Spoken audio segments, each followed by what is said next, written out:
Hi friends, S മീഡിയയുടെ പുതിയ latest informative educational വീഡിയോയിലേക്ക് സ്വാഗതം ചെയ്യുകയാണ്. കേരള സർവകലാശാല ഒന്നാം വർഷ PG അഡ്മിഷൻ സ്റ്റാർട്ട് ചെയ്തിരിക്കുകയാണ്. ഒന്നാം വർഷ ബിരുദാനന്തര ബിരുദ പ്രവേശനം 2024-25 ഓൺലൈൻ രജിസ്ട്രേഷൻ ആരംഭിച്ചിരിക്കുന്നു. സർവകലാശാലയുടെ അഫിലിയേറ്റ് ചെയ്തിട്ടുള്ള ഗവൺമെൻറ് എയ്ഡഡ് സ്വാശ്രയ ആർട്സ് ആൻഡ് സയൻസ് കോളേജുകളിലും UIT IHRD കേന്ദ്രങ്ങളിലും ഒന്നാം വർഷ ബിരുദാനന്തര ബിരുദ പ്രോഗ്രാമുകളിലേക്കുള്ള 2024-25 അധ്യയന വർഷത്തെ പ്രവേശനത്തിന് ഓൺലൈൻ രജിസ്ട്രേഷൻ ആരംഭിച്ചു. എല്ലാ കോളേജുകളിലെയും മെറിറ്റ് സീറ്റുകളിലേക്കും മറ്റ് സംവരണ സീറ്റുകളിലേക്കും ഏകജാലക സംവിധാനം വഴിയായിരിക്കും അലോട്ട്മെൻറ്റ്. കേരള സർവകലാശാലയുടെ കീഴിൽ അഫിലിയേറ്റ് ചെയ്തിട്ടുള്ള കോളേജുകളിൽ ബിരുദാനന്തര ബിരുദ പ്രവേശനം ആഗ്രഹിക്കുന്ന എല്ലാ വിദ്യാർത്ഥികളും മാനേജ്മെൻറ്റ് കോട്ട, സ്പോർട്സ് കോട്ട, ഭിന്നശേഷിയുള്ളവർ, ട്രാൻസ്ജെൻഡേഴ്സ്, ലക്ഷദ്വീപ് നിവാസികൾ ഉൾപ്പെടെ ഏകജാലക സംവിധാനം വഴി അപേക്ഷ സമർപ്പിക്കേണ്ടതാണ്. പരാതിരഹിതമായ ഓൺലൈൻ രജിസ്ട്രേഷൻ ലഭ്യമിടുന്നതിനാൽ വിദ്യാർത്ഥികൾ അതീവ ശ്രദ്ധയോടുകൂടിയും കൃത്യതയോടുകൂടിയും രജിസ്ട്രേഷൻ നടപടികൾ പൂർത്തിയാക്കേണ്ടതാണ്.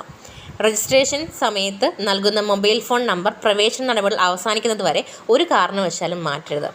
ഇനി സ്പോർട്സ് കോട്ടയിൽ അഡ്മിഷൻ നേടാൻ ആഗ്രഹിക്കുന്ന വിദ്യാർത്ഥികൾ ശ്രദ്ധിക്കേണ്ട കാര്യം, സ്പോർട്സ് കോട്ടയിൽ പ്രവേശനം ആഗ്രഹിക്കുന്ന യോഗ്യരായ വിദ്യാർത്ഥികൾ ഓൺലൈൻ അപേക്ഷയിലെ സ്പോർട്സ് കോളത്തിൽ നേരെ യെസ് എന്ന് രേഖപ്പെടുത്തണം.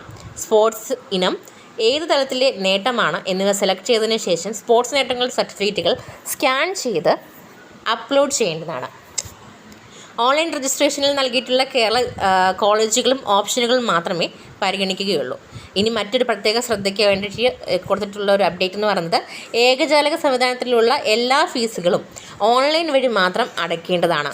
ഡിമാൻഡ് ഡ്രാഫ്റ്റ്, ചെക്ക് എന്നിവ സ്വീകരിക്കുന്നതല്ല.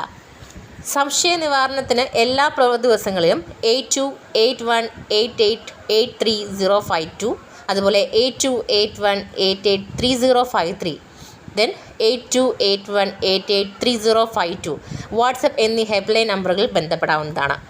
ഓൺലൈൻ അപേക്ഷയുടെ പ്രിൻ്റ് ഔട്ട് സർവകലാശാലയിലേക്ക് അയക്കേണ്ടതില്ല. ആയത് പ്രവേശന സമയത്ത് അതാത് കോളേജിൽ ഹാജരാക്കിയാൽ മതിയാകും. പ്രോസ്പെക്ടസ് വായിച്ചതിന് ശേഷം മാത്രം ഓൺലൈൻ രജിസ്ട്രേഷൻ നടത്തുക. കൂടുതൽ വിവരങ്ങൾ admission.keralauniversity.ac.in എന്ന വെബ്സൈറ്റ് മുഖേന സന്ദർശിച്ച് നിങ്ങൾക്ക് അപ്ഡേറ്റ് മനസ്സിലാക്കാവുന്നതാണ്. സോ വീഡിയോ ഉപകാരപ്പെട്ടെന്ന് കരുതുന്നു. PG അഡ്മിഷൻ റിലേറ്റ് ചെയ്തിട്ടുള്ള എല്ലാ ഇൻഫർമേഷൻ അറിഞ്ഞിട്ട് നമ്മുടെ ചാനൽ സബ്സ്ക്രൈബ് ചെയ്യാൻ മറക്കരുത്. Thank you so much.